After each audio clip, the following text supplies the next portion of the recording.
think it should go up that much, but at the time, it was a big thing.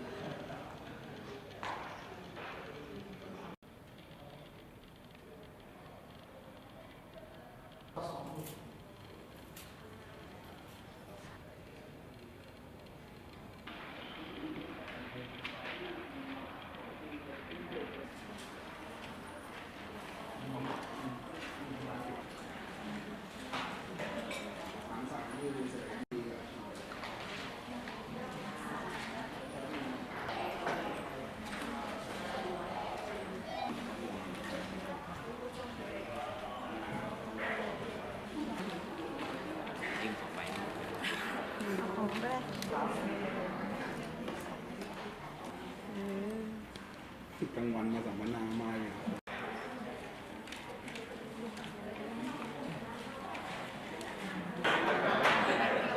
ดึงได้กดได้ดึงได้กดได้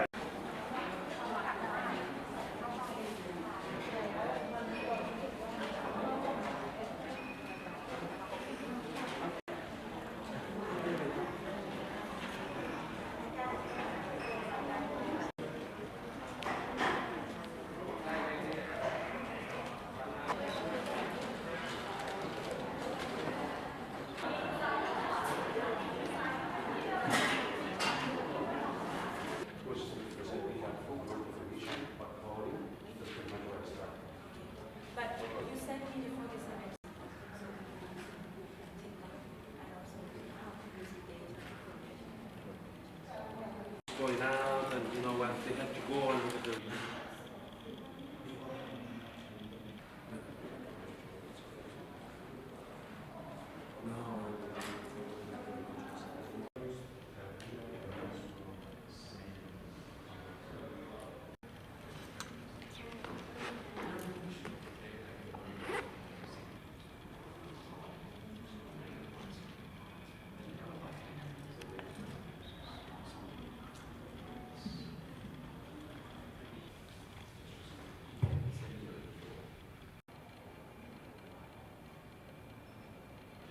Okay, I'm sorry that today we had a little bit late, about half an hour, because as everyone knows that this morning we had big rain.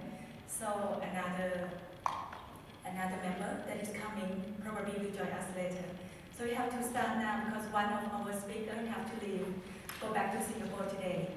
So we, organizer, co-organizer and partner, are very grateful to have you today. And we hope that you find the seminar useful and interesting. Kun Walapha, President of Thai Federation of Logistics, we have to cancel because the seminar is crashing with another room. And then I'm going to start with the overview of backhauling and its benefit to the trucking community. And after that, we have a coffee break. Dr. Jose, you continue presenting the using analytics to evaluate the potential benefit of backhauling. So what Jose is doing is driving and then presenting how to use technology, because as everyone knows that now is disruptive technology. Backhauling is one that is very challenging. So how we really embracing this by using technologies and data. As we know that data is very important, so we have to know how to use data, benefit to manage the backhauling. And that is what Jose is going to present. And we are going to continue with trends, opportunity of backhauling in Asia. Associate Professor Albert Tan is presenting trends, what's happening in Southeast Asia about backhauling, and what is the opportunity that we are coping for backhauling, and how we are really solving and preparing the solution to solve the backhauling problem. And then after that is going to be the question and answer session. Okay, so I'm going to a little bit about the seminar. This seminar we have organized by Thailand University. And Thailand University is located at Nakhon Si Thammarat and co-organized by the Thailand Research Fund. And this is for the Thailand Research Fund is sponsor for research funding and granting for this research.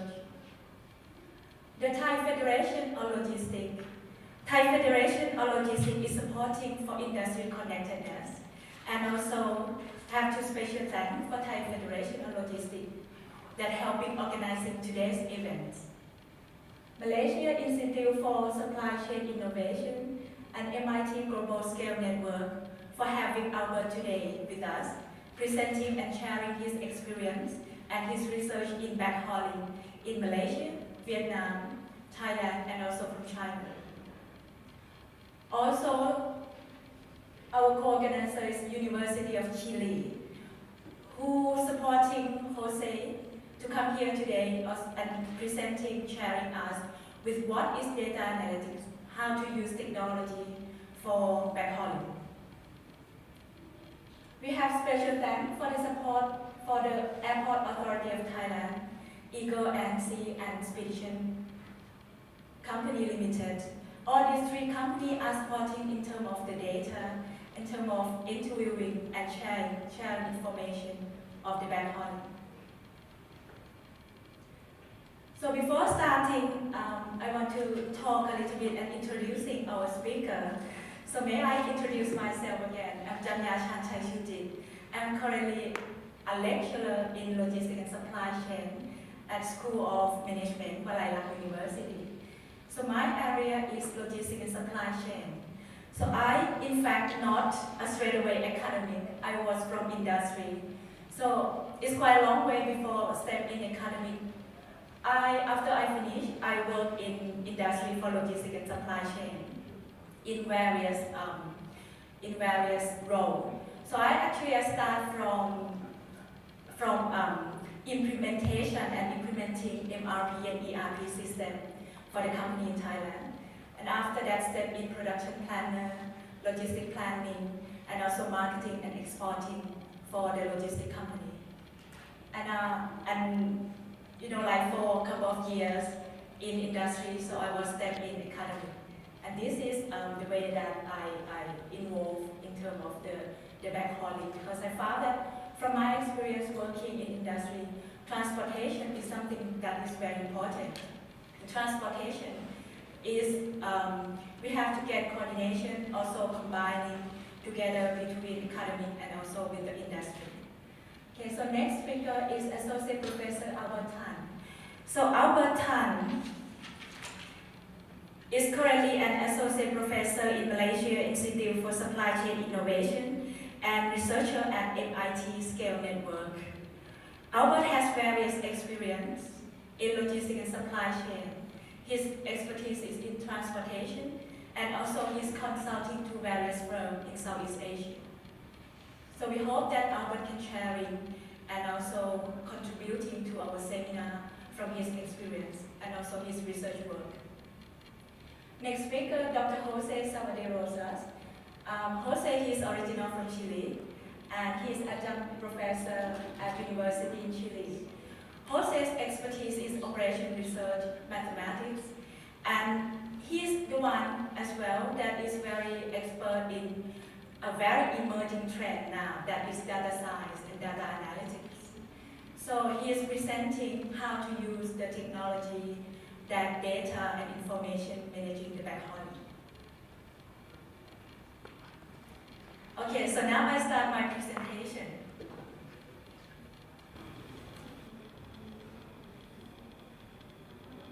So this table is showing the percentage of transportation and transportation costs per mode in Thailand.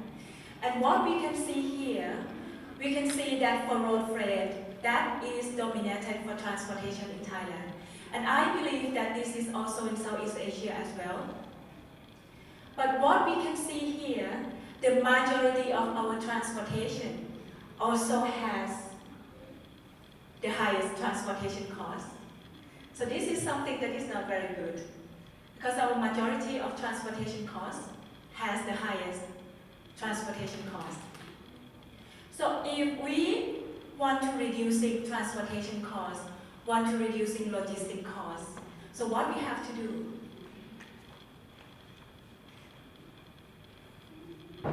So how to reducing transportation costs? Actually, this is a very powerful question, because in almost every company, we know that transportation cost is the highest cost. And if we can reduce transportation costs, we can automatically reduce logistic costs.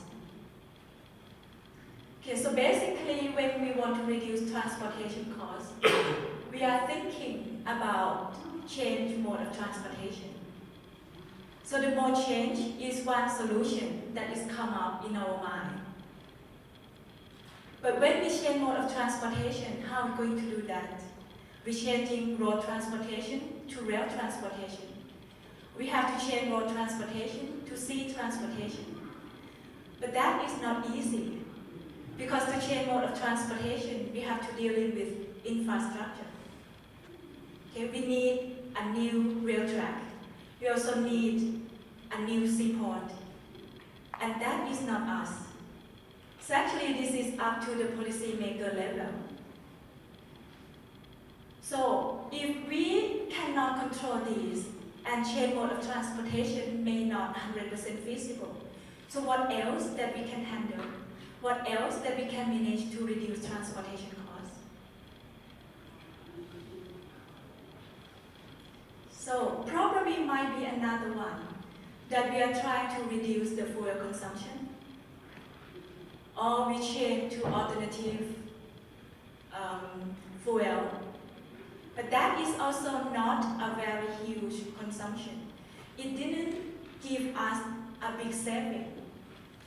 So what else that we can do in corporate level, trying to reduce transportation costs? So this is something, another thing that I would call this as a hidden saving agenda. So when we talk about backhauling, this is the corporate level. So this is something that company can manage by themselves. And something that the company can try to find solution to solve the backhauling problem. Okay, so when we talk about backhauling, I believe that everyone knows this is backhauling, and we have backhauling. But how we are going to find a solution, trying to reducing the backhauling. And this later, Albert is showing the statistics, and we found this is very surprised, that in some countries, the backhauling is almost 70 or 80%. Or even Thailand, the backhauling is approximately 80%. What does it mean? It means that for the head haul, you have a truck on the street, almost 80% is empty. And that is our cost, our energy, our greenhouse gas emission. So if we can minimizing even just 5%, 10%, that is really give a huge impact back to the company, and also give a huge impact back to the trucking community. Okay, so this is something that I think is what we are going to highlight today.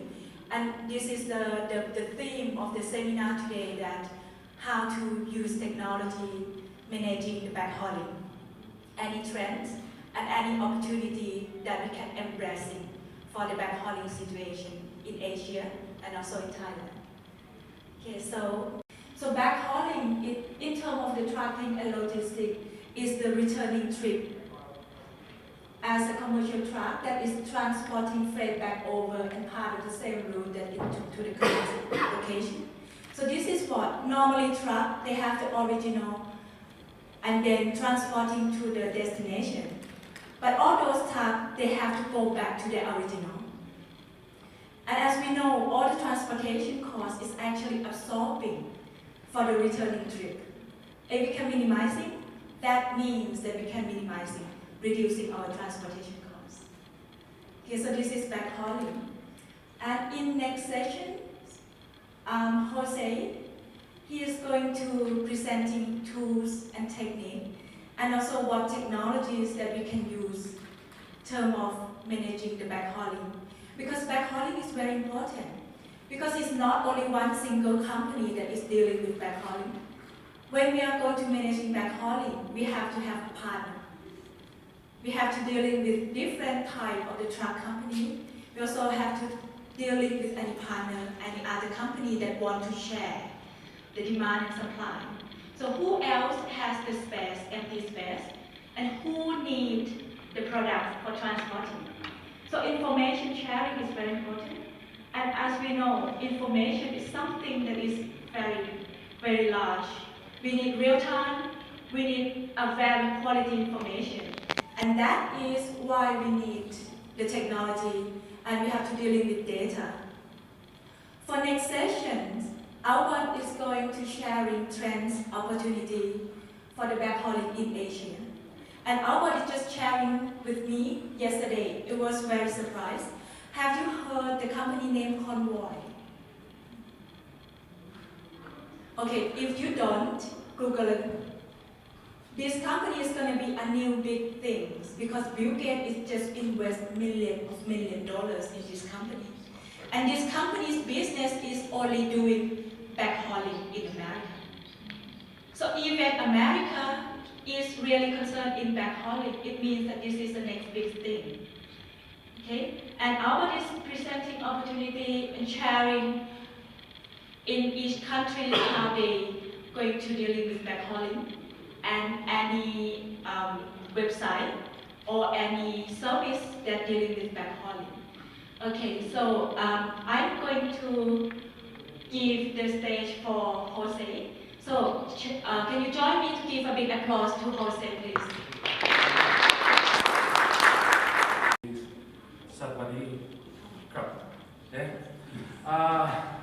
I will talk to you today about data science. Everyone is talking about data science.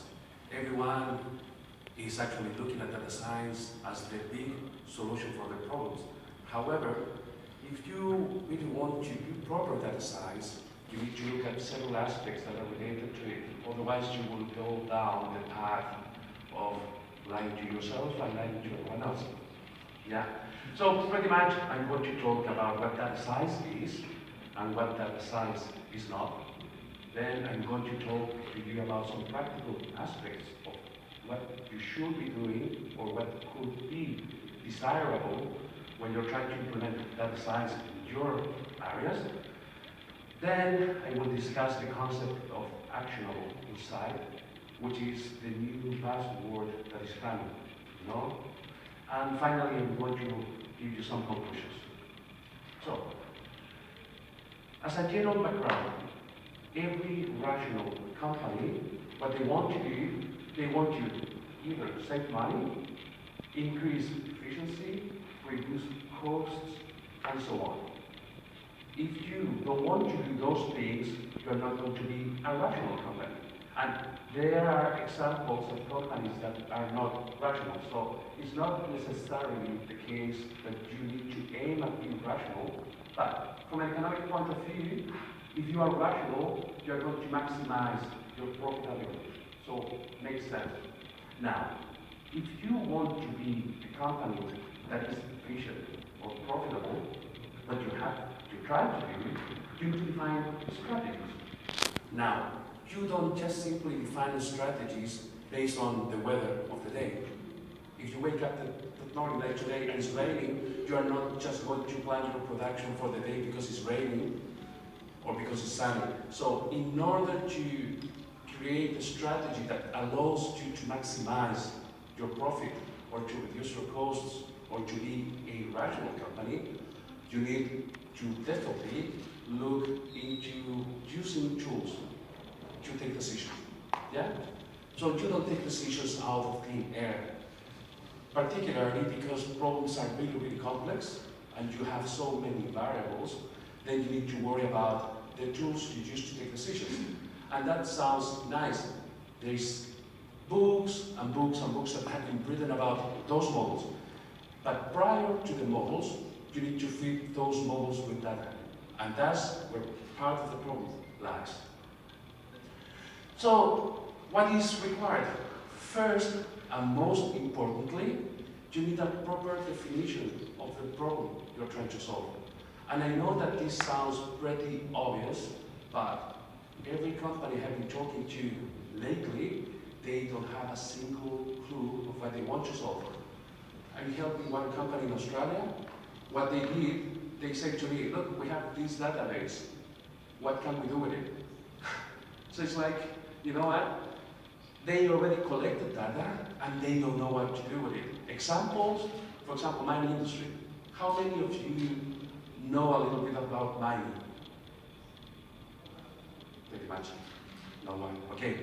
Mining industry is a very big industry in Australia. You need to extract things from the ground using trucks, send them to a port probably, going through some processing. So it's pretty much a supply chain, but it's a supply chain which is very specific. Well, do you know how many sensors a mining truck has? Give me a number. With your mind. 50. Man, you run really sure 800 sensors.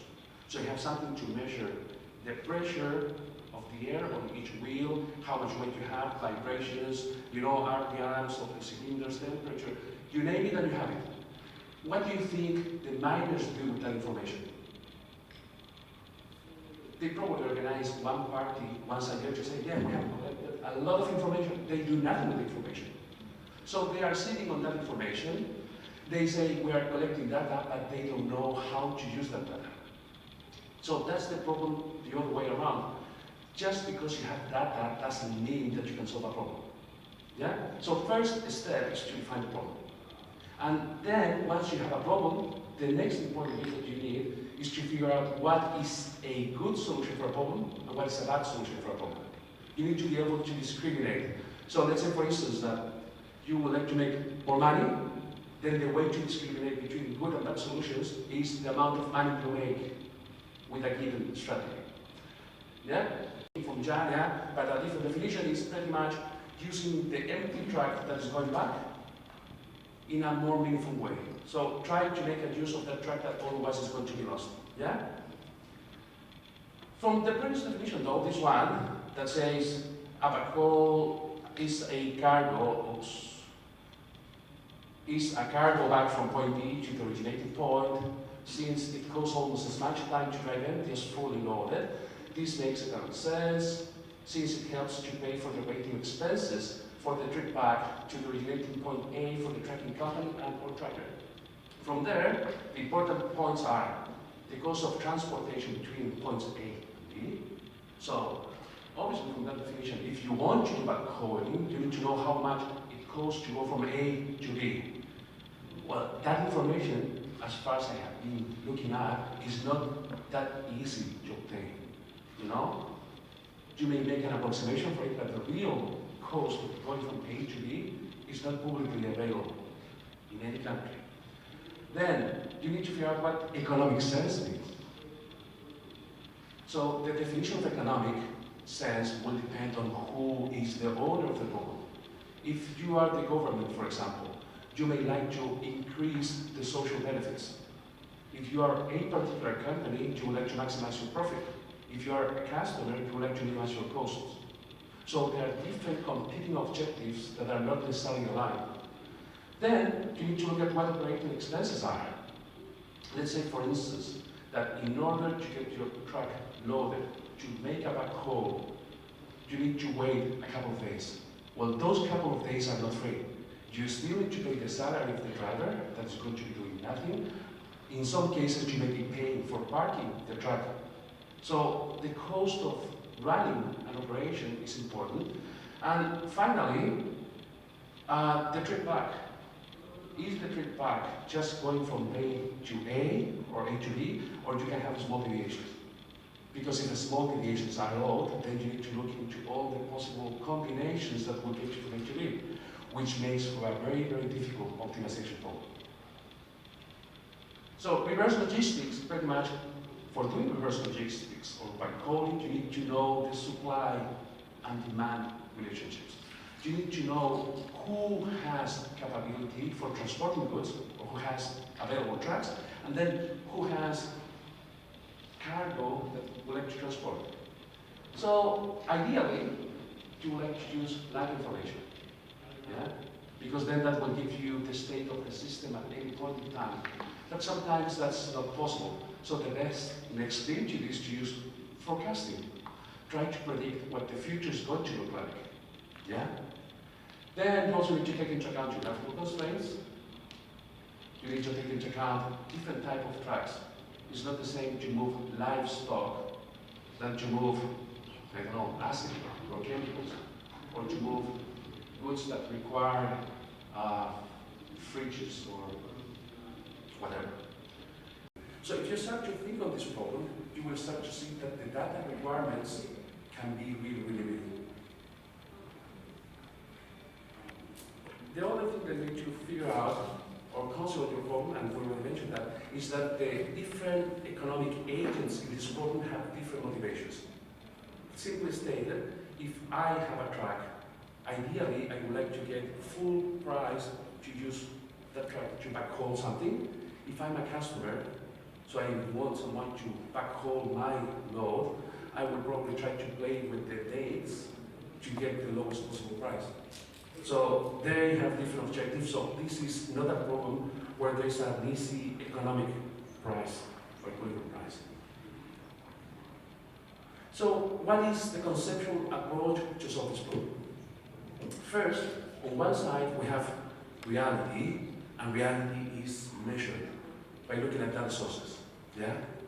You have to collect information, and information comes in all shapes and forms. If you go to some companies, they have Excel spreadsheets or CSV files. If you go to some other companies, they have databases, access databases, may have, I don't know, Postgres, SQL databases, they have different formats. So getting a single source of the truth is always a problem. And mostly in data science, the work is to go from raw information to a representation of this into a database that allows you to work with it. 80% of the time is spent just here. Now, for solving this problem, what we are proposing is to use a cloud-based approach. Why? Because if you have a database that is located for everyone to access from everywhere, you then are able to share that information with everyone without going through painful process. Yeah? And today technology allows you to do that. And then, because you have so many combinations of possibilities for using backhauling, you would like to suggest the users using an optimization engine what the best possibilities are. So, what is data science? And I went to Wikipedia to get an easy definition of that. Data science, also known as being changing names over and over. Yeah? What is the data science process? You start with reality, you collect the raw data, you process that data, and then you finally end up with a clean data set.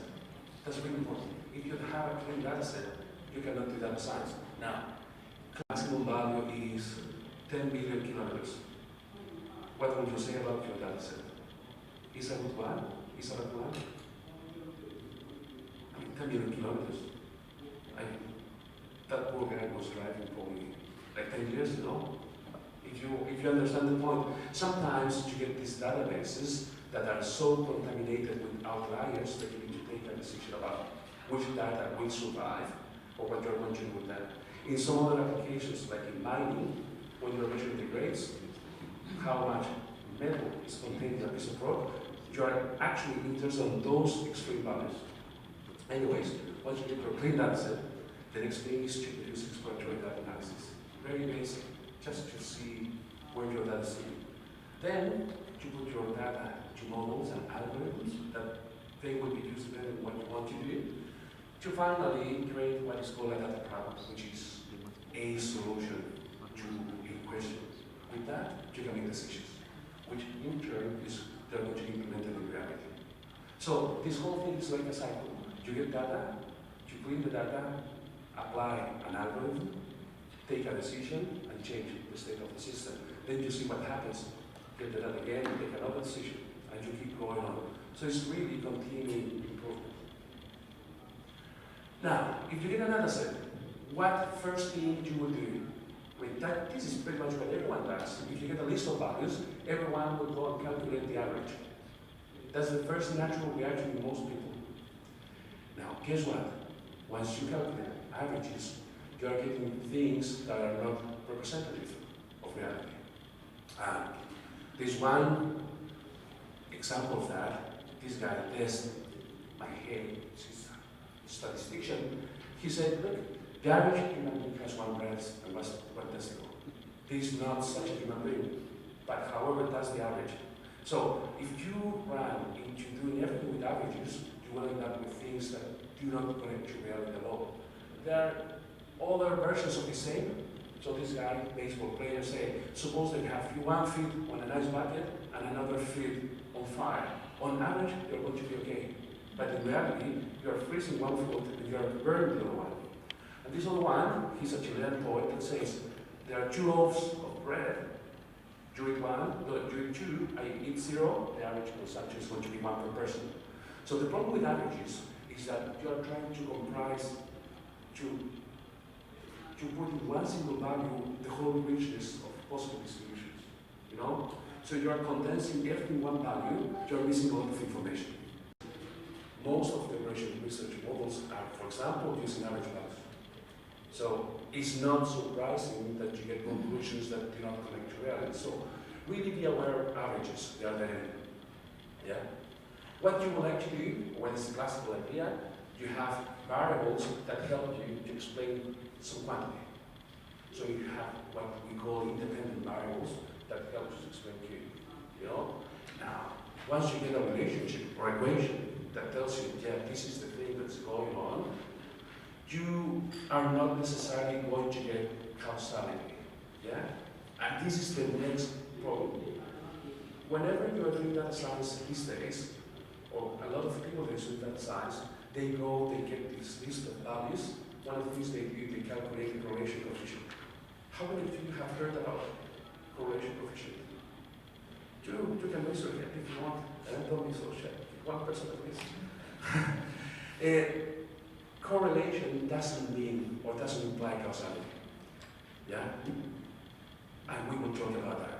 The other thing that you need in order to put such an equation is economic theory and common sense.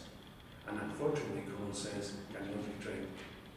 Some people these days, they are running models and they say, hey, get a very good fit, but the model really is very bad.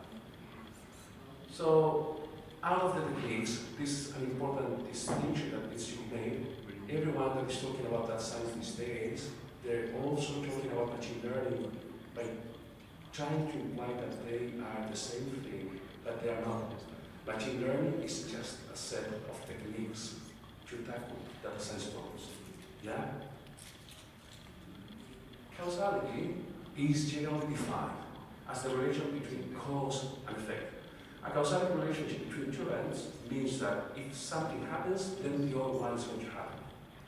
Typical example, if you throw a ball to the air, unless you throw it with enough velocity to escape the atmosphere, it's going to come down. So you throw the ball, this is a causality relationship.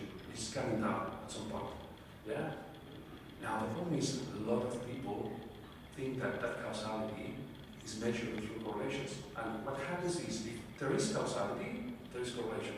But if there is correlation, it's not necessarily the case that you have causality. This is a classical example for that. Well, before that, the graphic, this one shows what the typical view of causality or correlation is. And it's a linear relationship between variables. However, other data sets for which there is the structure show no correlation structure. Yeah? So, correlation is just a very basic way of looking at that. An example, and this happened for real. This is the graph that shows the number of polio cases that line going there, and this other graph shows the number of ice cream consumed. This is the United States, 1949, or 59? 1949. So the health department of the American government, after looking at this graph, what do you think their conclusion was? At the time, they didn't have a vaccine for polio. So the brilliant minds of the health department say, well, you know what? If we stop ice cream consumption, we will conquer polio. So they actually banned ice cream consumption in 1950. But they still got polio. And the thing is, polio is transmitted by air, and what happens is that when the children are playing on their summer, on the parks, they are also eating ice cream because it's hot. So there's a common factor, but doesn't mean that ice cream consumption causes more. So once you start to use correlation as a measurement of causality, you really end up with nasty stuff. Another example, this is a website, and actually the guy published a book with all these stupid correlations. This one says that this green line is the American government spending on science and space and technology, and the red line is the suicides by hanging, strangulation, and suffocation. And the correlation coefficient is quite high. If you were like the polar guys who will say, you know what, let's just stop the spending in science, technology, and we will save lives, no? So these are correlations that are there that do not make any sense. There's another one, which is funny. The divorce rate in one state of America, Maine, or city, is correlated with per capita consumption of margarine. This one is also funny. The honey-producing bee colonies are negatively correlated with the juvenile arrest for possession of marijuana. And so on. You go to that website, you can have hours of fun. You know, or probably it's not going to be that fun for you, but you will have it if you like it. Yeah? So, common pitfalls. Number one, averages are really, really misleading. However, everyone is using averages. First thing you go and see, averages. Second one, correlations are there if there is causality. However, the converse is not true. If you have correlation, you are not necessarily going to have causality. Third one, data is usually really, really dirty and needs processing. So the question is, what do you do about those points that deviate from what you were expecting? In some cases, they represent an opportunity. You may go and see these points and you may discover that there is something of this system that you don't understand that is being shown by the data. In some other cases, could be due to methodological errors of people collecting the data. One example of this is a real thing that we have to work with.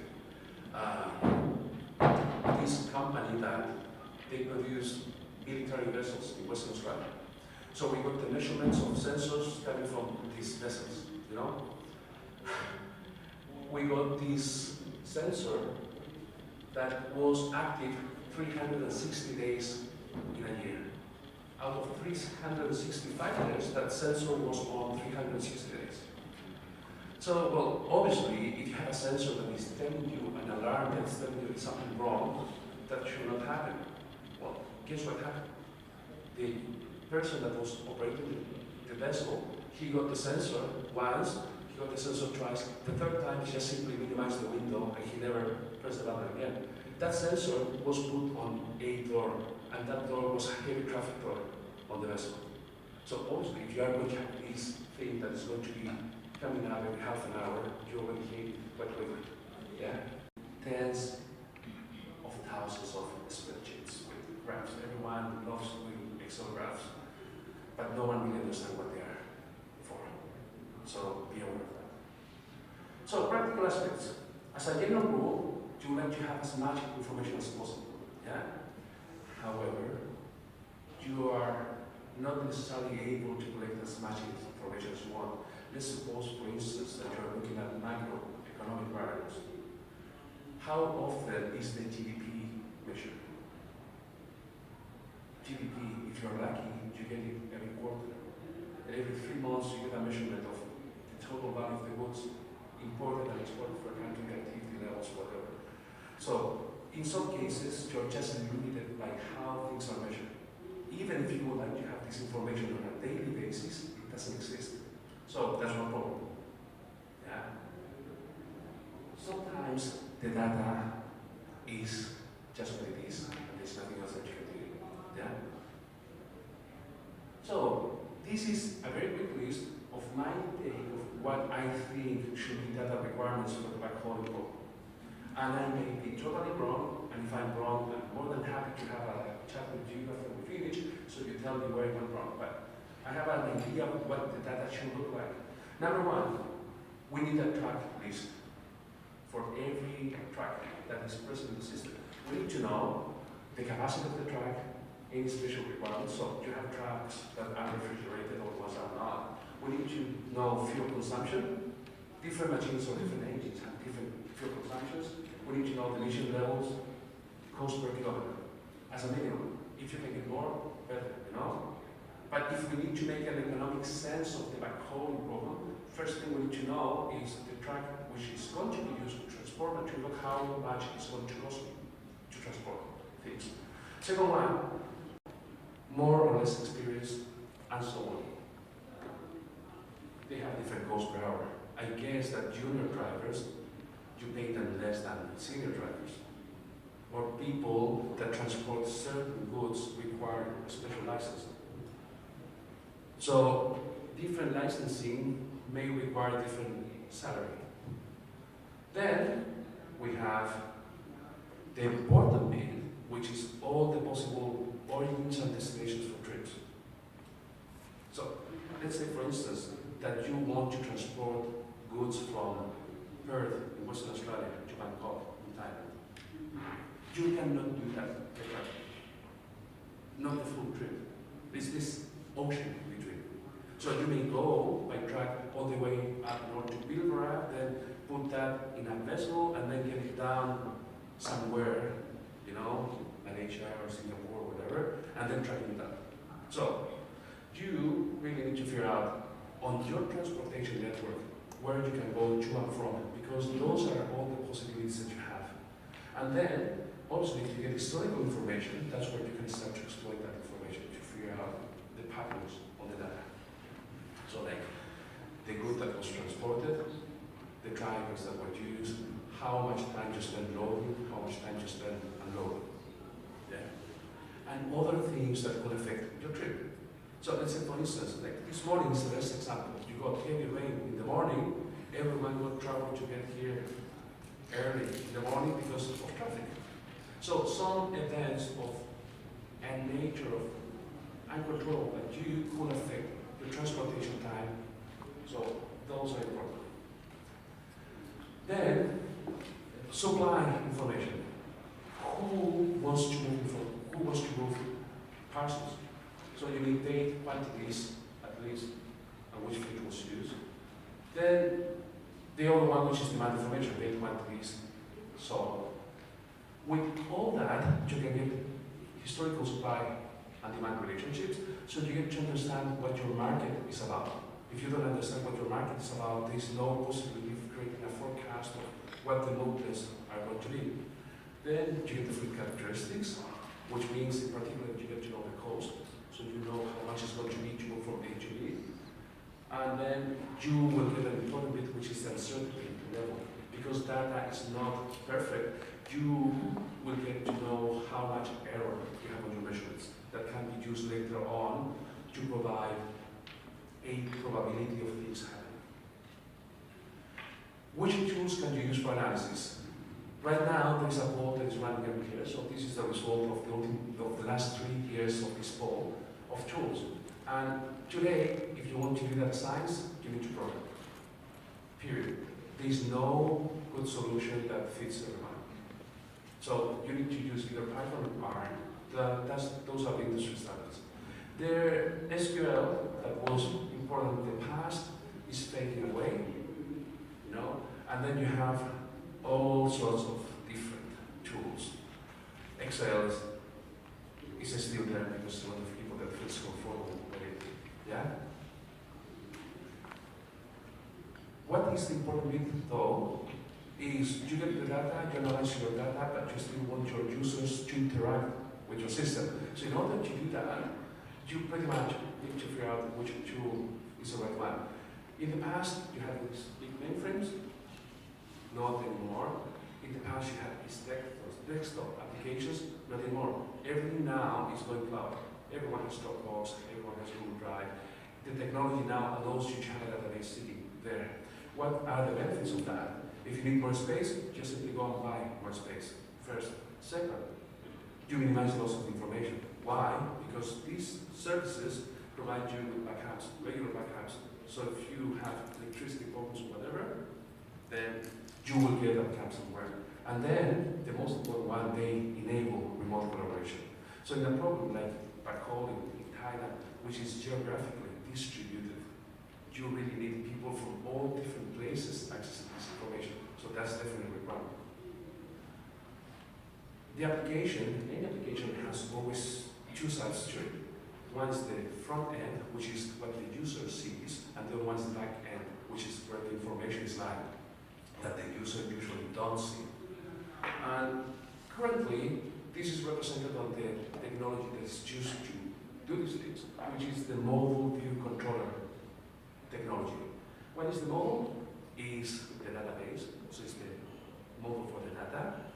The view is how you direct the user requests, so how you route the clicks and that type of stuff. And the controller is how you render the information to the user.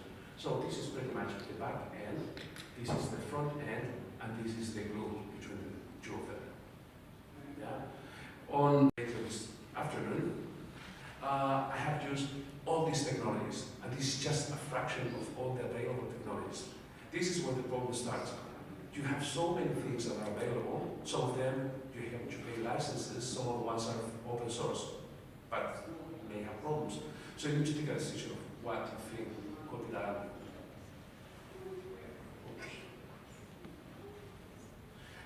Really talk a lot about databases. SQL or SQL is the mobile that is the key so far, but there are new options appearing. And there's one in particular that has captured my attention that just appeared not so long ago, which is called Neo4j, which implements the concept of graph database. So a graph database, rather than representing relationships like just tables, represents information just in a graph, which is a collection of nodes and arrows between nodes. When that thing is done, you pay a price. You use more storage to store the database, but then the query is really, really fast. So these type of graph databases are the ones that companies like Facebook, LinkedIn, Twitter, and all those guys are using because they allow you very, very fast real-time query. So if you want to invest in database creation, please go and look into graph databases because that's what is coming. So just getting close to the end, what is actionable insight? First, insights are generated by analyzing information and drawing conclusions. Yeah? Now, actionable insight is information that can be acted upon. So, let's say for instance that you go and get insight from your database or your analysis and you say, I'm losing, I don't know, how much is an example, like 2 million bahts per day. Big number. I'm losing that much money. You know? If you get the information by itself is not doing anything. You know that you're losing money, but what you would like to do is to change that symptom by looking at the cause of it to not lose that money. So the fact that you know that you're losing money doesn't make you avoid that loss. So actionable insight would be to take that information and other information from your system to use a model to change that condition. Yeah? And this is where most data science these days is failing grossly. Why? Because data scientists, they are good programmers, good statisticians, they are not good operational researchers. So once you put everything, once you are able to take decisions based on information, then you can produce a difference and go back to reality. Impact. You know, models that create value. More importantly, to need models that can be implemented in reality. There was an example of one of my students in Australia. She came up with measurements, you know? So she was looking at how much time the truck operators in a mine were spending driving, making a break for a cigarette, making a break to go to the toilet. So you know what her decision was at the end of the day? She said, in order to increase the efficiency, because she measured that they were losing like 10% of the time every day. She said, I'm just going to go one stop to go to the toilet and no cigarettes. You know what the miners did? They start to stop every day, every 5 minutes to go to the toilet. And they were smoking one cigarette after the other just to protest the air. So once you miss the human element in all these, you may come with real bad solutions to problems that are not going to be implemented from practical point of view. And that's the other part where data scientists are failing, because they don't have knowledge domain. They just look at the data as score data, propose solutions, and then no one really follows solutions. You put a rule, human beings are going to find a way to cheat it. You know? Let's say, for instance, that there's a tax, a new tax that is going to be put on the use of mobile phones. What do you think would happen?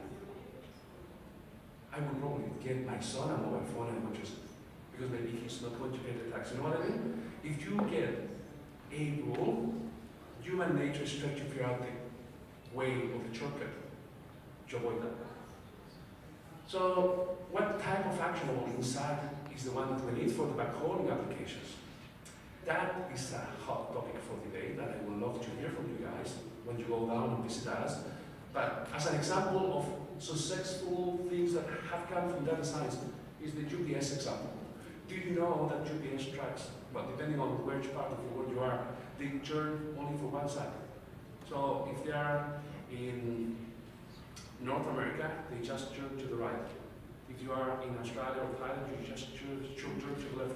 Why that? Because these guys, by looking at the data, discovered that the amount of time and the amount of fuel you waste just waiting to cross traffic is a lot. And they are saving millions of liters of petrol doing that, which is, for the company, a big saving. Not only that, they are taking this time.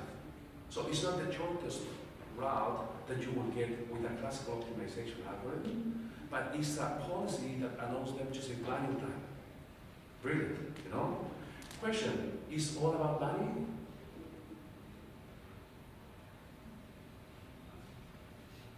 Not necessarily. If you are the government, you may be interested in some other things. You may be interested about environment. Probably the Americans these days, they are not that interested in that, but this side of the world, we may be interested in that. So it really depends, and this connects to the problem. Depending on what you want to solve is what you are going to measure. Yeah? So back home, well, you need to use optimization modes. See? Because you have different actors with different objectives, you need to really go and say how the decisions are to be taken. So it could be, for example, the government view, maximize social benefit, can be the transport company's view to maximize profit, or can be the customer's point of view, maximize the benefit. You can also go and use other techniques. Once you get your data, once you get your measurements, you can create simulation models. That can be distributed simulation models, can be agent-based simulation models. There's a long list of potential models you can use. The whole key and important point here is that unless you get the proper data, it doesn't matter which model you use. And there's a lot of people that just simply looks at the model without looking at the data.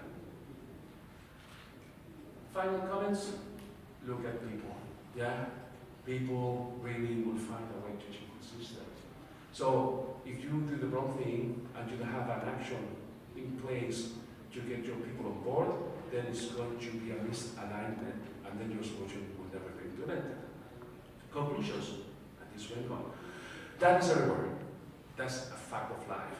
And actually, these days, your mobile phones are collecting much more information from you than you ever expected. So most likely you have your location services on, your phone knows that you are coming here, your phone knows where you are. So once I learned that, I eliminated that from my phone. And every time I go and Google something, it's back again, you know? But your phone knows a lot of things. Pressing buttons on software is quite easy. I can give software, statistical software for my son, he would press buttons and he would get things out. That doesn't mean that he knows what it is about. So if you miss the interpretation on top of the results, it's just next graph. Data, as data, has no value really. What we do with the data is what has value and adds value. Finally, there's a big opportunity for backhauling based on what Dr. Janya mentioned. The amount of road transportation you have in Thailand, if you just produce 10%, 15% improvement, will mean a lot of money. Second, you need specialized tools. You need to figure out how to create that model that will allow everyone to benefit from it. Then, next important thing, because you cannot force people to use a given provider, you can just simply suggest them, but at the end it's my decision as a customer to use another provider. You need to then create mechanisms so people can make the deal. Yeah? You may suggest someone, tell them, look, this company will be the most cost effective for you. But it may happen that I just simply don't like the guy. So I will let you go with an option which is more expensive. So it's up to the final user to make the decision of who he's going to use. Yeah? And that means that you need a market mechanism. You need a place where you can put bids and you can put calls. So you need a place where you can close these deals.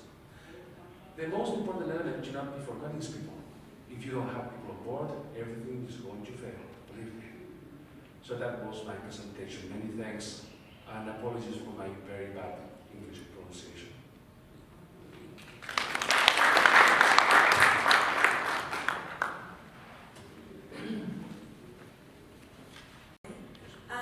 Any questions from the floor? Okay, if you have any questions, any suggestions, you can write on the paper and then your contact email address. We try to address all the questions or any comments, and we're going to contact you back in case that you have any questions, any recommendation. And before we are going to have a break, so we are going to have a break for 15 minutes, and then we see each other again in this room, 11:15. Okay. And by the way, before we go to the break, this afternoon we have a demonstration of our backhauling system at the booth J24. Okay. If you have time, you can drop in our booth. Okay. Any questions? Any suggestions are very welcome. Okay. I see you again 11:15. Thank you very much.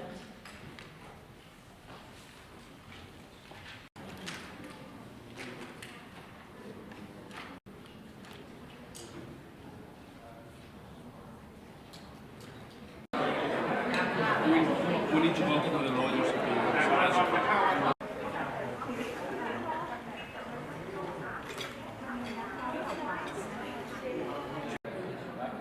พี่เคยแค่ไหนอ่ะผมเคยครั้งแรกแบบจะบินไปหาที่หาดใหญ่แล้วผมไม่เคยหาที่เล่นก็เลยต้องไปเช่าเขามา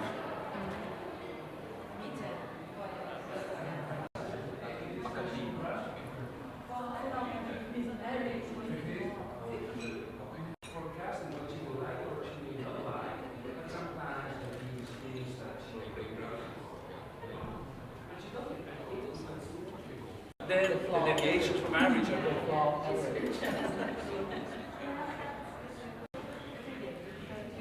Well, actually, I knew that. My grandfather, when I was going to marry, he told me that this was his.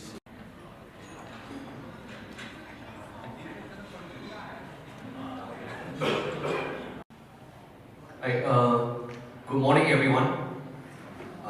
Again, first, I'd like to thank the organizer and also Janian for organizing this talk. And I come from Malaysia, and my institute is called Malaysia Institute for Supply Chain Innovation. We just a very brief introduction of my institute. We are actually one of the so-called branch of the MIT Transportation and Logistics Department. And basically, the focus of our institute in Malaysia is to do research, education, and training in supply chain management, nothing more. Okay? So we have been here for more than 5 years in Malaysia and focus on quite a number of research areas, like in agriculture, sustainability. We also focus on transportation, which I'm talking about soon. And then we also focus on omni-channel retail operations. Because today you will find that you are not just selling online, you also have a physical store. So how do you manage your inventory when you have both demand patterns are so dissimilar? What about reverse logistics in omni-channels? Again, people buy online, then people buy in the store. How do you manage that kind of complexity? So that's also a growing interest in our research area. But today I will focus on an area called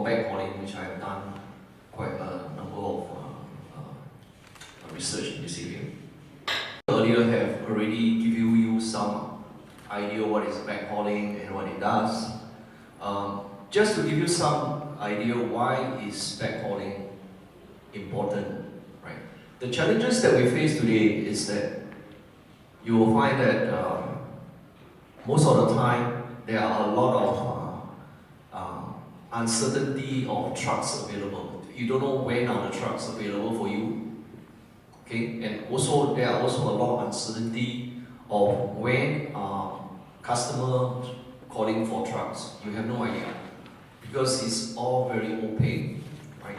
The community between the two are not communicating one another, and low utilization of trucks, right? It can be as low as 30%, 40% in some countries. So we find that these problems are symptoms. These are not really the problem. Right. The real problem is that there is a missing link between the truckers and the shippers. So, how do we make that link happen much more frequently and more effectively? We can use the traditional method of, if you look at the traditional method, if the buyer buys something from the seller, then traditionally, depending on the Incoterms, whether it's CIF, FOB and all that, then you will decide on who will arrange the truck, the carrier. So who will arrange the carrier to ship from here to here, right? It's a very traditional way, okay?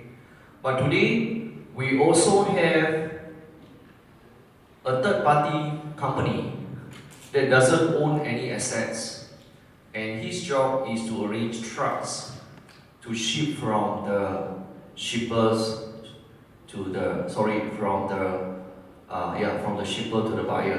The arrow went wrong. Yeah. So again, from the seller to the buyers. So now we have a third party that is arranging all these trucks so that you can have the cargo delivered on time.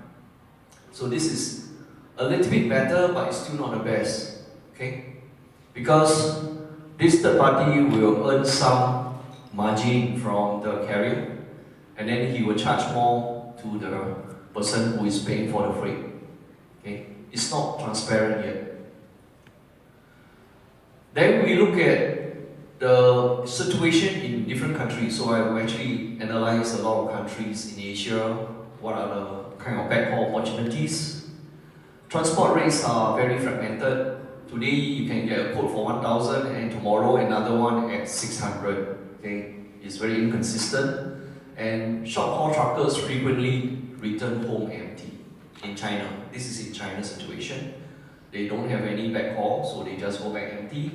So they will waste on their petrol and also doesn't have any income on a return trip.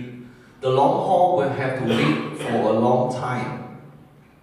For example, it can take up to 7 to 10 days before he can get a trip back. For example, if you ship from Shanghai to Beijing, and then you want to go back from Beijing to Shanghai, you have to wait 7 to 10 days.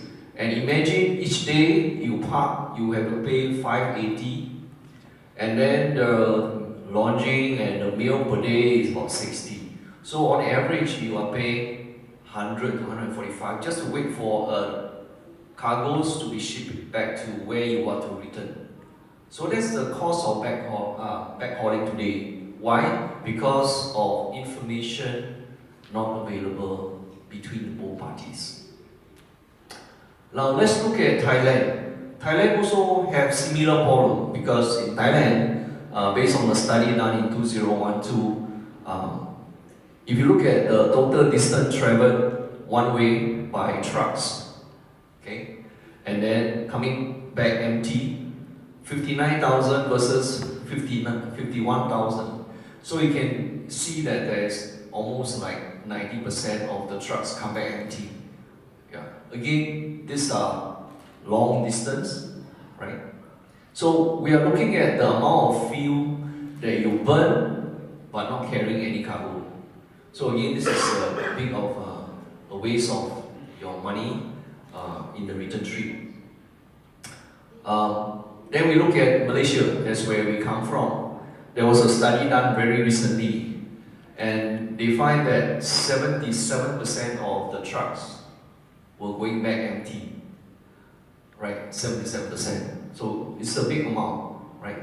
So again, it shows consistently that there are a lot of opportunities to leverage on backhauling in Asia, right?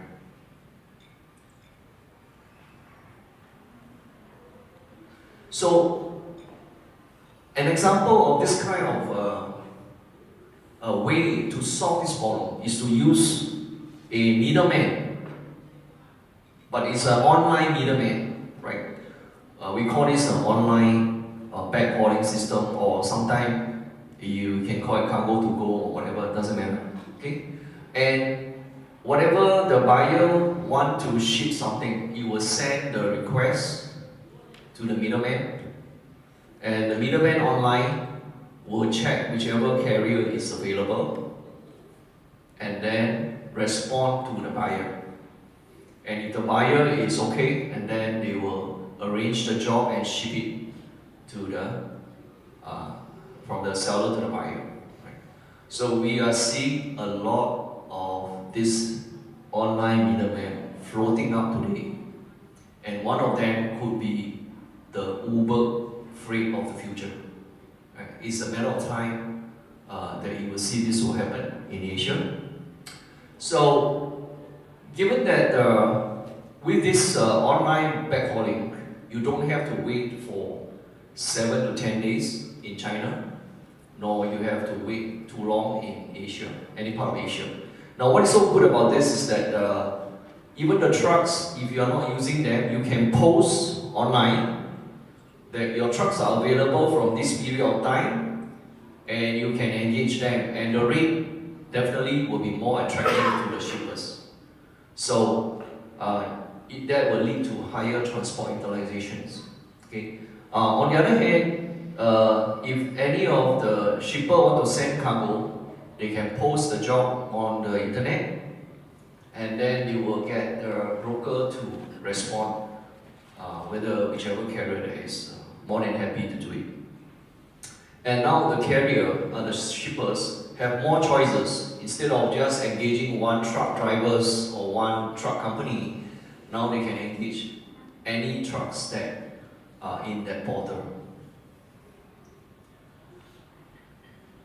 So if you look at the backhaul strategy in Asia, I was looking at some of these online backhaul services. Some focus on B2B and some focus on B2C. And my view is that you should not mix the two. They are very different. For B2C, they are very good for parcel, short delivery, and also they are given only a short warning period, right? So the B2C are very much short distance, the time given to you was short before you can confirm whether you can get the job. Whereas in the case of B2B, normally is overnight schedule. So they will schedule overnight, okay, I need to ship tomorrow from Bangkok to Ajay or to whatever. And then they will look for a truck that is available from Bangkok tomorrow, not today. Okay? So the B2B one is much different from B2C. The payment method also very different. Okay? But what happened is that all of them pull all the trucks to bid for any. So the polling will be sent to all the trucks, and it's up to them to decide whether they want to pick up the job, right? Within the community. And also, some of them also have auction and reverse auctions in the system, so that the shippers can bid and the truckers can bid as well. Based on my study, it is about 30% lower. Alright, so if you have a trip that's 1,000, now it only costs you 700.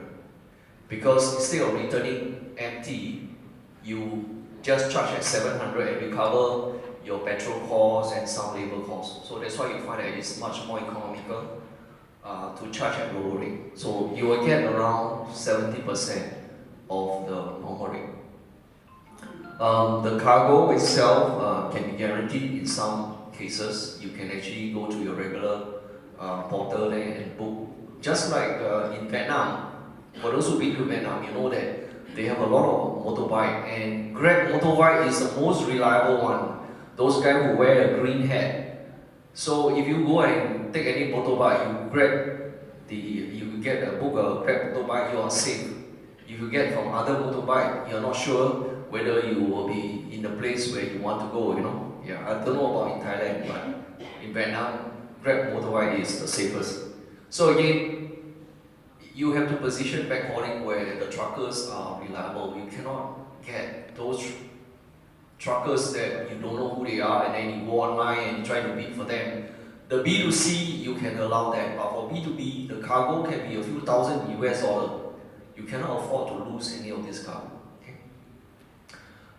Track and trace is very important. You will look at most of the advanced brokering for cargo, those backhauling. They are very well done in tracking their cargo. Now, what is the value proposition for truckers? Truckers will earn income. They will offset whatever. Instead of having empty return trip, they will have some extra income, right? And of course, they will reduce their operating costs by utilizing their trucks, higher utilizations. So basically, in this kind of backhauling, what we do is that we try to lease out all the cargoes for shipments, and then we assign different trucks to each route based on the commitment between shipper and truckers, right? So these trucks are all backhaul trucks that we can assign, and the timing they will pick up, drop off. All those things can be done today in most of the backhaul services. Now I want to show you some real examples of data that we collected, because we did studies in some countries like in Vietnam. Now in Vietnam, a lot of manufacturing is done in Ho Chi Minh City, in Vietnam. And then they will ship out cargoes to Hanoi, right? Full load. But what happens is that when they come back from Hanoi to Ho Chi Minh City, empty trucks, because Hanoi there's nothing to carry from there to Ho Chi Minh City. So it creates an opportunity for us to look at what is useful in backhauling, and therefore now the thing is to identify shippers from here to here. Right? Currently it is coming back empty. So that's one opportunity.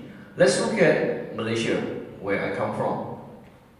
In Malaysia, most of the manufacturing comes from northern part of Malaysia, and then the southern part of Malaysia, as well as the eastern part of Malaysia. And then all of them were trucked to Kuala Lumpur, Selangor. We call this the Klang Valley.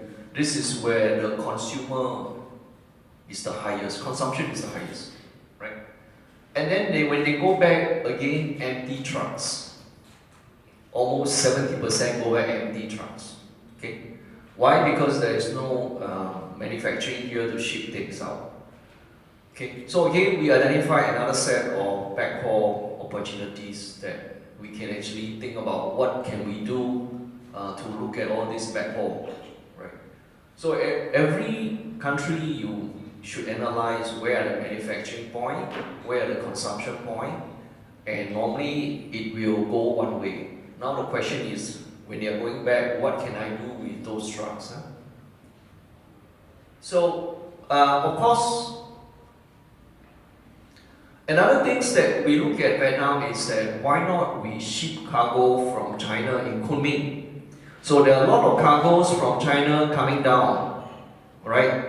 So, and they are raw materials for Ho Chi Minh City. So one of the things is not to just think of a country, but cross-country. So we can be considered shipping raw material from Kunming down to Hanoi and then all the way down to Ho Chi Minh City, because there are a lot of raw materials they buy from China. So again, you have to think about cross-country, cross-boundary. Otherwise, you will never solve your equations there. Because Hanoi, nothing shipped out, zero. So the way to solve the equation is to look beyond your country and look at other countries and see what they export into your country, and can I go by China back to your place. So all these things are happening. So you have to find many other ways. Companies who are brokering on backhauling. The first one is fixed price. That means 1,000 per trip. I don't care what you carry, I just send 1,000 per trip, right? The second one is auctioning. Okay, I have a job, I float it onto the Bangkok and all that. They follow some kind of interesting algorithm from their calculator, not from some mathematical algorithm. Okay. Then the last one is using variable pricing. So you can see from here, this is an example, right? So if the freight cost is less than $30 US, then you will charge the trucking company 20. If anything between 300 to 500, 5%, anything 500 to 1,000, 4%, and anything above 1,000 to be the 3% seems to be the de facto standard for brokering or backhaul in the US. But you look at what the shippers charge, anything? Zero. Generally, the shippers are encouraged to go into the broker and they don't pay a single cent, because to them, I'm a customer, right? I just get what I want, and the truckers will have to pay, because either they have to end up with an empty trucks coming back, or they pay 3% and they get a full load. So it's a question of economy. Now, so which country is very good for backhauling? So again, we can't tell from just by looking at the country size. So World Bank published the number of roads in the country in Asia, and obviously 3 countries come into the mind, right? Thailand has about 5. According to this, is times 1,000, so it's about 5 million roads in the whole of Thailand. And then we had Indonesia, about 4 million roads connecting to one another. And then of course, Philippines, which is about 3.5 million. Okay. So you can see in relativity, we don't go to country. If anybody want to start a mobile kind of backhaul system, you will never start in Singapore, right? It's crazy. End to end, 45 minutes. So there is no opportunity for backhaul in Singapore. But where should we start? So you can start from one where you have a lot of roads. Therefore, you can tell that there's a lot of traveling and a lot of movement. Okay. So Thailand, Vietnam. Vietnam is not here, but also they are pretty high in terms of number of roads. So I would say that if you really want to start and big bang on the backhauling, you should at least look at Thailand, Indonesia, and Philippines as a start. So again, today we are introducing technology disruption into the logistics industry, and in this trucking industry, one of the things you can see how it will play out eventually is the truck would be informing the satellite where is the position, and then through cloud, and then the shippers, the one who is going to ship cargoes, will go online or using mobile apps, will now float a job that they need to ship from point A to point B, and then from there it will broadcast to all the truckers, right? So all the truckers will get to know all the different jobs available, and they can bid for the jobs. So who are the current players in Asia that are doing something similar on backhauling online today. Now this is just a preliminary set. I think you can get up to about 10 operating one. Huh? So for example, in India you have Lorry Guru. And this Lorry Guru, the way they operate is that they are not a middleman. They also have a middleman inside that you contact the number. There's a number for you to contact if you need to book cargo from point A to point B. So that is Lorry Cargo, that is in India. In Malaysia, you have the iCargo. iCargo focus on B2C. So if you need to move your house from point A to point B, you can contact iCargo. And it's an auctioning method. Right, you auction which one is the highest, lowest freight, you will go for it. And then another one that has been growing is the transport for you in Malaysia also, right? Truckers and a few thousand shippers together connecting, right? The only thing is that they are not quite a good opportunity for them. So again, my question is backhaul really something exciting? My answer is yes, because if you look at only last month, right, Convoy, which is a B2B backhaul online broker, they just got 62 million from Bill Gates to transform the trucking industry.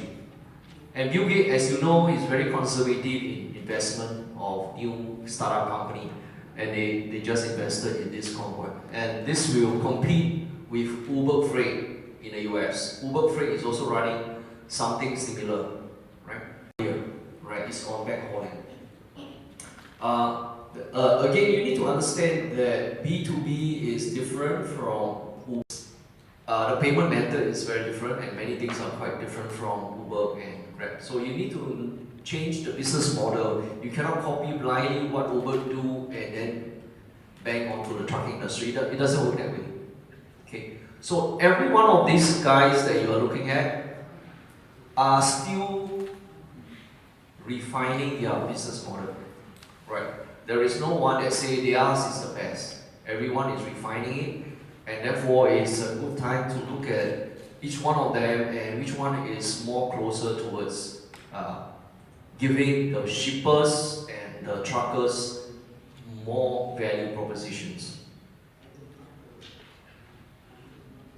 So, taking a bigger macro picture of what can we do eventually is to look at AEC, right? ASEAN Economic Community. When AEC is fully implemented, that means to say trucks can move from Thailand to Vietnam to Myanmar and all that, everywhere you can move trucks everywhere, then the whole situation of backhaul is even more encouraging, right?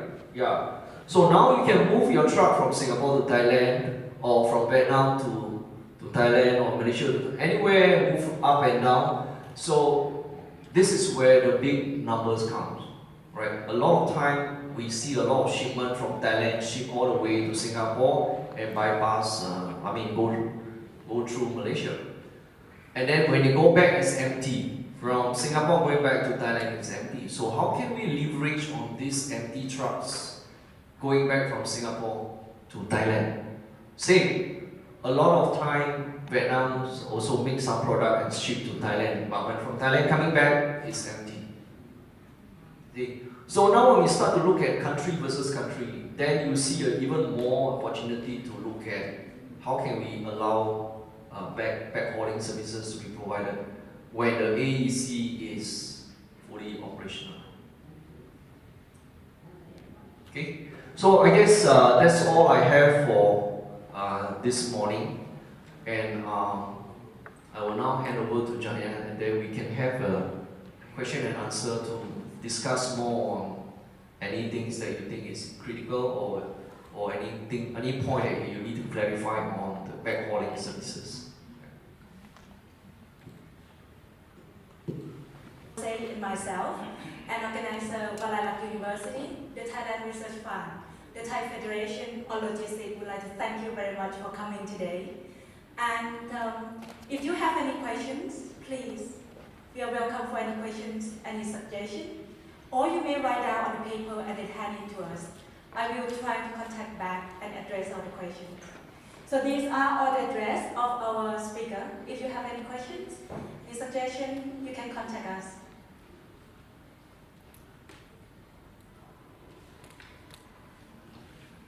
Yes. From Thailand, this is one. The question is, are there any program for implementing backhauling in any country, and how to handle those problems?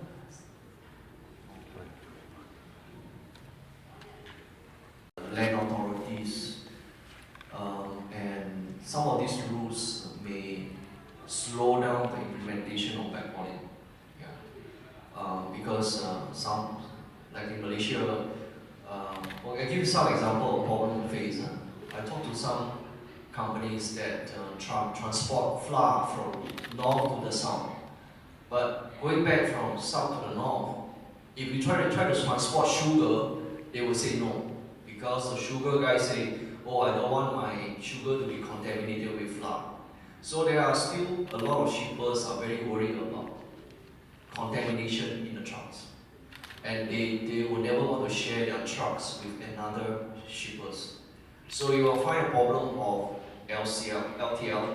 A lot of trucks are still not full truck, and they don't want to share with other shippers. So that's one problem. Another problem is the law or the policies that are forbidding them to carry other things. Dangerous cargo you cannot carry on normal trucks, and vice versa. So a lot of limitations are imposed on the trucks in each country that forbid certain kind of backhauling. It's not like taxis and you can take any passenger you want, any kind of. But here, when you're looking at B2B, the cargo are very sensitive. The owner of the cargo will not want you to mix with other kind of cargos, and that involve liability, negligence, and many things involved. So when you're running this kind of backhauling, you need to also be sure to protect yourself by disclaimer that between the two parties that you agree, buyer and seller, the trucks that you arrange, if anything goes wrong, I'm just a broker. I should not be involved in any legal dispute, and that's very important, right? Most of the brokers they also disclaim any damages, missing cargoes, and they will not be involved in that. So when you're running a brokering firm of that, you need to be quite clear. So the first thing I would advise is to get a lawyer to draft out the conditions. You don't want to get yourself involved. It's too difficult to get into this mess. Thank you.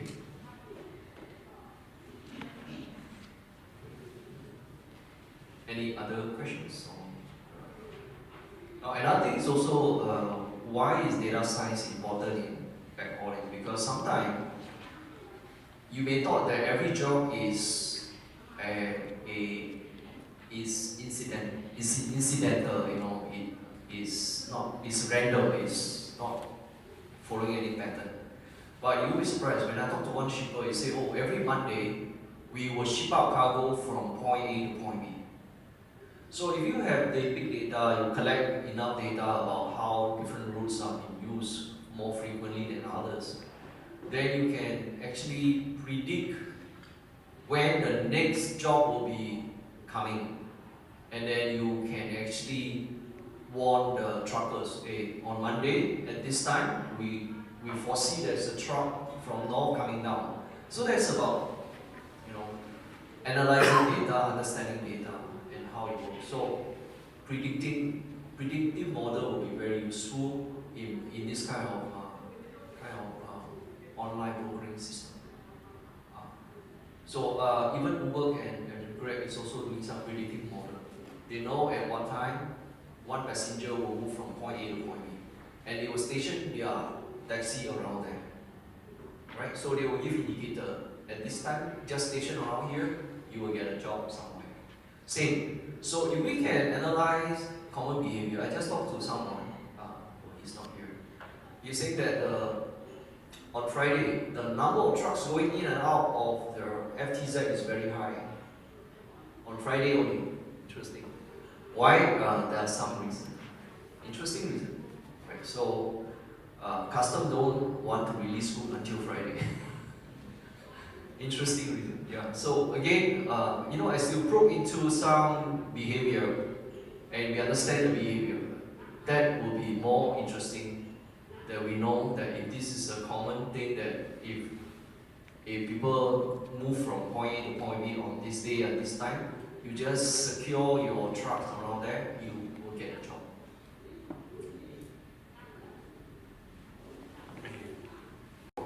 In order to implement a market, to need transparent mechanisms to collect data and share data. And right now, data is owned by companies, and that's it. So no one knows what everyone else is doing, and that's part of the problem. Intellectual property goes along data. Some of these companies that you have mentioned, their biggest asset is the data they have collected so far that reveal patterns that actually tells a history. So the biggest problem here, from me, my point of view, if you want to get the maximum benefits from backhauling, you need policy in place to collect data, make it available so everyone can benefit from it and the society as a whole can benefit.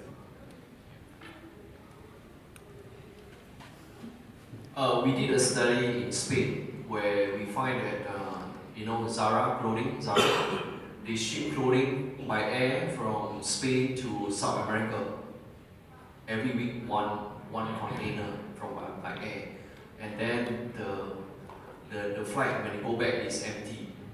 And then when they did some work, they discovered that from South America, they also ship fishes, fresh fish, frozen fish, back from South America to Spain. So now the two companies collaborate so that Zara ship the clothing, and then the backhaul, they have the fishes shipped back to Spain. So if you wear Zara with some fish smell, you know why. Yeah. So this is backhauling, but again, as what Jose is saying, is that we don't have information enough for us to make the connection. But once we have more than enough data, we can actually match you towards that kind of connection. And that's very important. Very important. So I give you another analogy. If you've been to, how many of you been to Vietnam? Vietnam. Only one or two. If you go to Vietnam, if you go to some stores, you will see hard liquors inside the store. And outside the store, you will see a lot of same store selling baby powder. So, you cannot imagine what is the correlation between baby powder and hard liquor, right? Doesn't make sense, right? So what happened is that I asked many Vietnamese why you have these combinations of merchandise. The Vietnamese say, oh, it has been like that for many years. There I discover, if you read a case study by this guy from Stanford, Howley, some of you may have heard about Howley, Professor Howley from Stanford.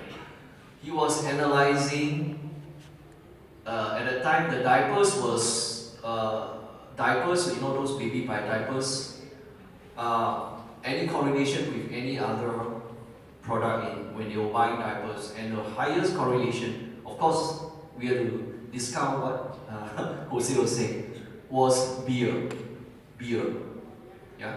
So nobody know why is diaper correlated to beer. So they went to the ground and talked to some of the people who buy diapers and beer. And normally they are the husband. On Friday, the wife said, hey honey, we are running out of diaper, go and buy. So he was very unhappy. He went to buy diaper and then he looked for beer. Right?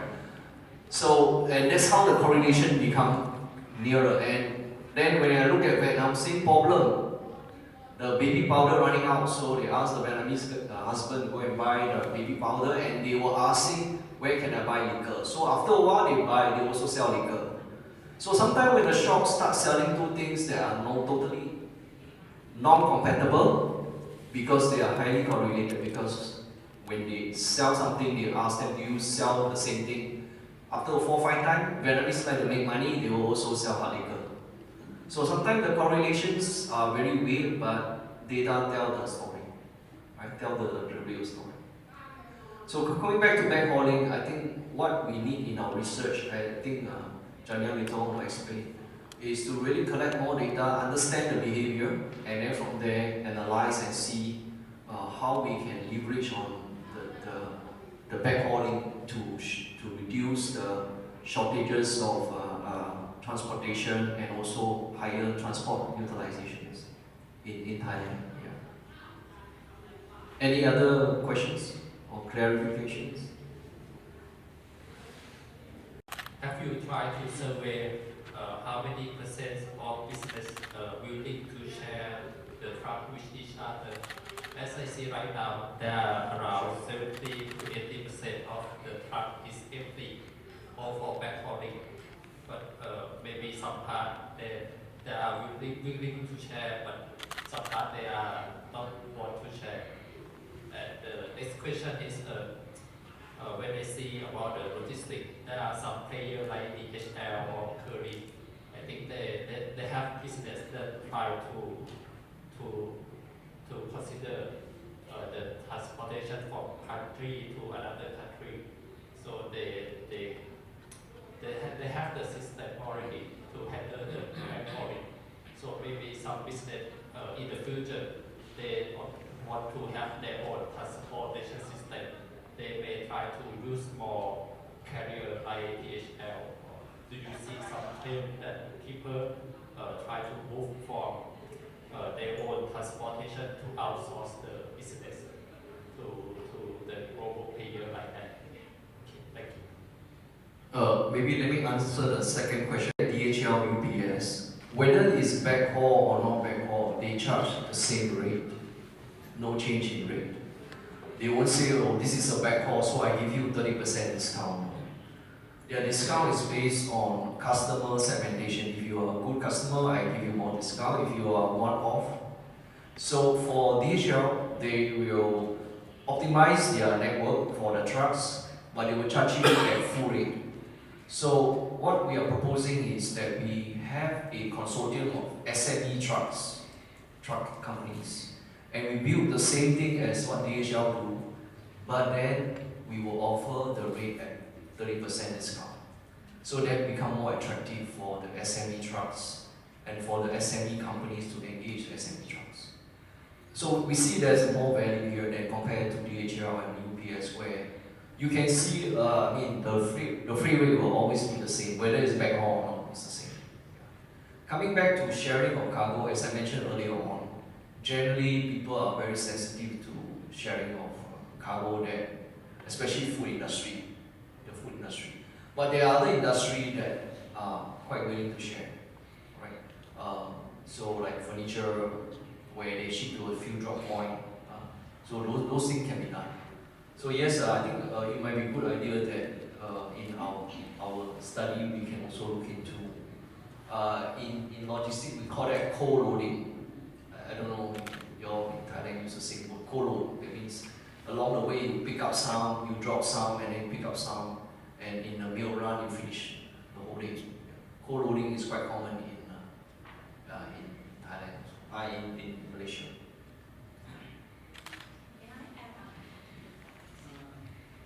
So may I add on top of ours, when we're talking about backhauling, I think what is the most challenging is the trust.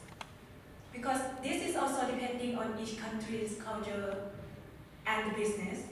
So what is we are trying to do also in our research is, because we know that trust is some probably be the most challenging barrier implementing the backhauling. If most of the trucking company or freight forwarding, they are not willing to share information. So we don't have enough shipper and carrier to matching for the empty truck and also with the products. So one thing that we think might be another solution is we are trying to create things with, it's called as a layer of the trucking sharing. For example, it's creating a cluster that you have a group, and then what is the close trucking company or any trust trucking company that you have, and then you can create it as a close group. On this, you start to sharing information, because this is your trusting area. And from this, it can start to expanding to another trust group, and also with another trust group. So it starts starting from a smaller trust group, another smaller trust group, and then all this pulling together. Because if we are waiting to have everybody sharing information, sometimes it takes time. So what we can do along the line is we may start from a smaller trust group, and then this trust group is going to link with another trust group. And this is what we are also trying to implementing to our system to see if this can work. And also we can start from smaller and then getting bigger in terms of sharing information, sharing with assets, and also going to be a collaborator in the future. And any questions? Any questions from the floor?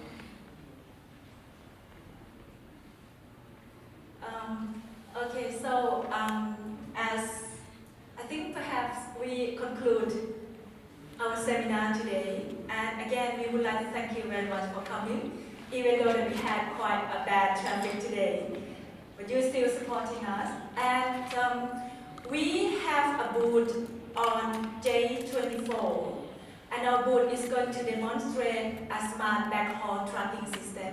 So that is going to implementing with the data science and so also with the tracking auctioning concept. So if you are interested, so you may drop in at our booth. We are here today and also tomorrow. Okay, thank you very much. Thank you. ขอบคุณค่ะ ผมคุยก่อนข้ามนะครับ1 2 3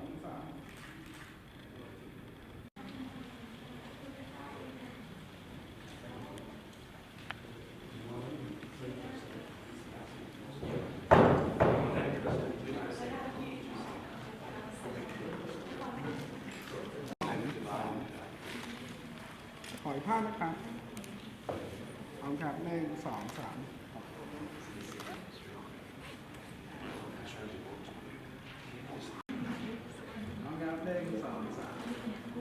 ขอภาพนะครับ 1, 2, 3. Can like this.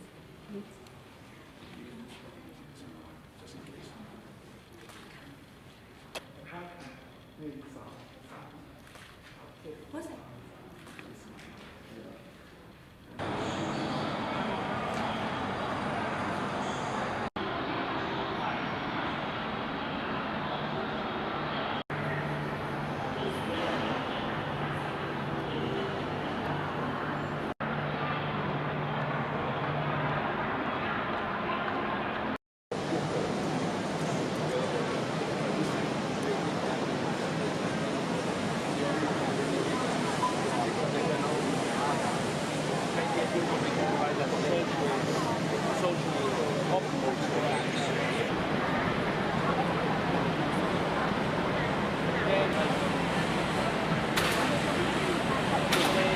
我网的对啊，我10号领会老路的关系啊。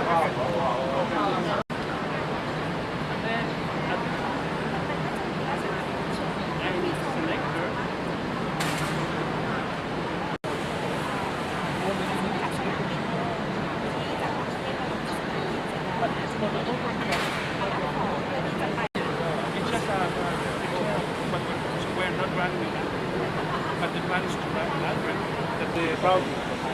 So that was the starting distance for the General Gallery, and then we go all the way down to that one, just so people can reach it. So it's fast. Or just simply normal. So pretty much you have you have an optimizer that will make the magic, and then you have all the report that will tell, you know, where to look and so all this is using all that.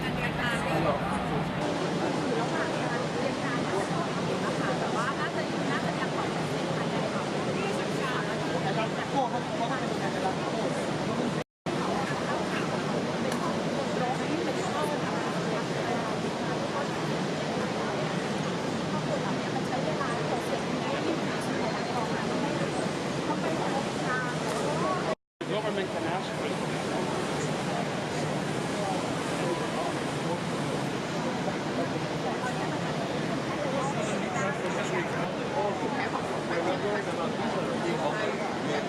We work in connection, trying to make the connection happen.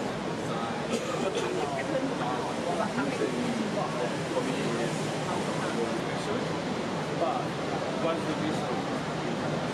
the research is complete, it's nothing that you don't. You can write down your.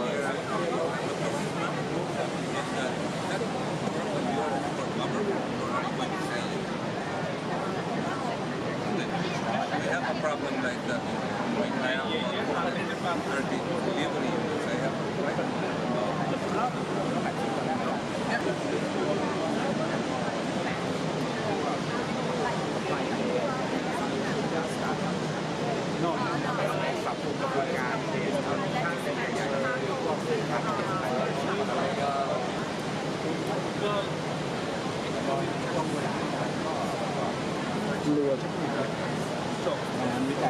This one is what the customer will see. you want to run it like We want to pilot. We want to pilot this side view.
I put myself to do this. That's fine.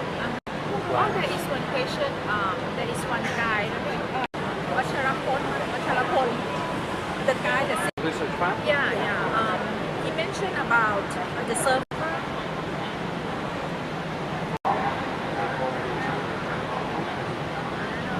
Because I think from what he of the server is quite slow. Sometimes. First of all, we need to get that. So, what I need to do right now, I need to get.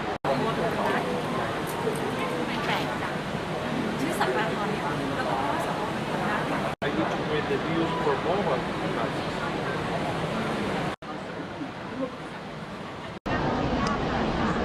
Okay, my friends, I'm here to explain you a little bit of the demo that we have created for this project. The idea is that with this demo we're trying to show capabilities of what the system could achieve or could do. The main screen of this demo is pretty much showing a typical dashboard that could explain things like the number of trucks that are waiting, number of trucks that are in use, number of trucks that are in maintenance, and so on, weather conditions, their location in the map. Now, out of all these examples that are contained here, one of the important bits is what we are trying to go for, which is the backhaul matching app, where pretty much what we're trying to get is some information from the user. For example, let's suppose that we have some weight that we want to transport, then the type of material that we would like to transport is not the same to transport livestock or refrigerated material. And then we may choose a time window defined by a starting date and a finishing date, and potentially we may put time for those. And then essentially, once we get all that information in, we can choose origin and destination. And with that origin destination, then what this system should be doing is to run an algorithm on the background that will create a list of potential options. In this particular case, with this example, we're getting just a couple of them. Now, a more interesting example is a real optimizer that is running, because at this point in time, this is part of research, ongoing research. So the optimizer for doing the backhaul matching is not yet fully developed, and we're also working on getting some of these data that will allow us to actually run the whole thing. But in order to show that we can actually go and run an optimization as part of the system, I have run an example where I have a genetic algorithm implemented to solve a vehicle routing problem with capacity constraints on the amount of material that can be transported. So if I click on here, on this one, run optimization example, what will happen is that the system is going to process the request, will run an application on the background, an optimizer, and then it's going to create different tracks with their routings. As we can see here, the initial solution was 349592 kilometers, and then gets down to 3161.53 kilometers after 50 iterations of the genetic algorithm. So technology is pretty much there that allows you to call background processes that can execute optimization algorithms and could give you back an optimal answer that then can be communicated to the user. In terms of visualization, there are things that you can work with, like for example dashboards or stuff like that, like presenting information to the user, or even better, you can have like interactive maps where you can go and move points around. You can get information about these points like longitude, latitude, or any other information we may like to communicate. So this is pretty much the idea. The application is still being developed, and we're working really hard to communicate this, to integrate this application with data sources and the optimizer that at this point in time are being worked. So we hope to have it done in the very short term, and that's it from me. Have a good one, and see ya. Talk to you.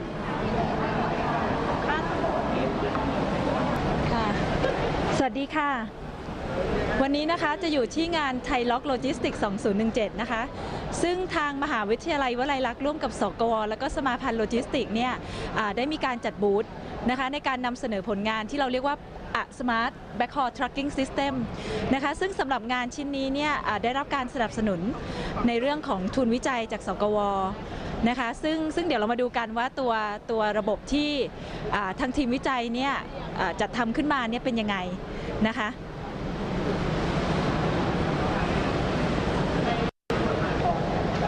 อันนี้ก็จะเป็นระบบที่เราจะเรียกว่าเป็น Smart Backhaul System นะคะสำหรับระบบตัวนี้เนี่ยเราจัดทำขึ้นมาเพื่อใช้ในการ Matching ระหว่าง Supply กับ Demand นะคะแล้วก็ตัวนี้เนี่ยจะเป็นตัวที่ใช้ในการบริหารจัดการระบบรถขนส่งเที่ยวเปล่าสำหรับระบบนะคะจะเป็นระบบที่เราจะเรียกว่าเป็น Third Party Logistics Auction นะคะซึ่งบริษัทที่นำระบบนี้ไป implement หรือว่าใช้งานเนี่ยสามารถที่จะใช้งานตัวนี้แล้วก็ให้บริษัทขนส่งหรือว่าบริษัท Freight Forwarding นะคะเข้ามา register แล้วก็ใช้งานได้นะคะโดยในส่วนของระบบที่ใช้งานนะคะจะเห็นว่าผู้ใช้งานเนี่ยสามารถเข้ามาให้ information หรือว่าข้อมูลเนี่ยในส่วนของระบบนะคะซึ่งตัวนี้ยังเป็นเดโมนะคะเป็นระบบเดโมยังไม่ได้สมบูรณ์นะคะแต่เราสามารถทดลองใช้งานได้นะคะอย่างเช่นตอนนี้เนี่ยถ้าเรามีสินค้านะคะสมมุติว่าอยู่ที่น้ำหนัก 20,000 กิโลนะคะเราเลือกว่าสินค้าที่จะขนส่งเนี่ยเป็นประเภทอะไรก็คือเป็นไลฟ์สต็อกนะคะแล้วก็ต้องการใช้รถวันไหนนะคะอันนี้ก็จะเป็นสมมุติว่าเขาต้องการใช้รถวันที่ 18 ถึงวันที่ 19 นะคะแล้วก็จาก Origin ก็คือจากต้นทางที่ไหนอันนี้ก็ยังเป็นเดโมเพราะฉะนั้นจะเป็น City A นะคะแล้วก็ City D ก็คือปลายทางระบบก็จะทำการคำนวณให้นะคะแล้วก็ตรงนี้ระบบก็จะสรุปนะคะลักษณะ ของความต้องการก็คือขนส่งสินค้าที่มีน้ำหนัก 20,000 กิโลนะคะเป็นประเภทก็คือเป็นไลฟ์สต็อกนะคะแล้วก็วันที่ต้องการใช้ก็คือวันที่ 18-19 นะคะจากจุดก็คือเมืองซิตี้ A ไปยังซิตี้ D ซึ่งระบบหลังจากระบบทำการแมทชิ่งแล้วเนี่ยจะมี 2 บริษัทก็คือคัมพานี 3 นะคะออฟเฟอร์ราคานะคะอยู่ที่ 22,197 บาทแล้วก็คัมพานี1นะคะเพราะฉะนั้นเนี่ยผู้ที่เข้ามาใช้ระบบเนี่ยสามารถที่จะมาเลือกได้นะคะว่าเขาต้องการที่จะเลือกรถขนส่งเนี่ยของบริษัทไหนนะคะแล้วก็ในส่วนของระบบก็เป็นระบบที่มีตัวโมดูลแล้วก็ตัวฟังก์ชันการใช้งานที่หลากหลายนะคะแล้วก็สามารถที่จะปรับเปลี่ยนให้เข้ากับความต้องการของแต่ละบริษัทได้นะคะซึ่งอันนี้ก็จะเป็นลักษณะภาพรวมของระบบนะคะที่เรากำลังพัฒนาขึ้นมาเพื่อที่จะใช้ในการบริหารจัดการรถเที่ยวเปล่า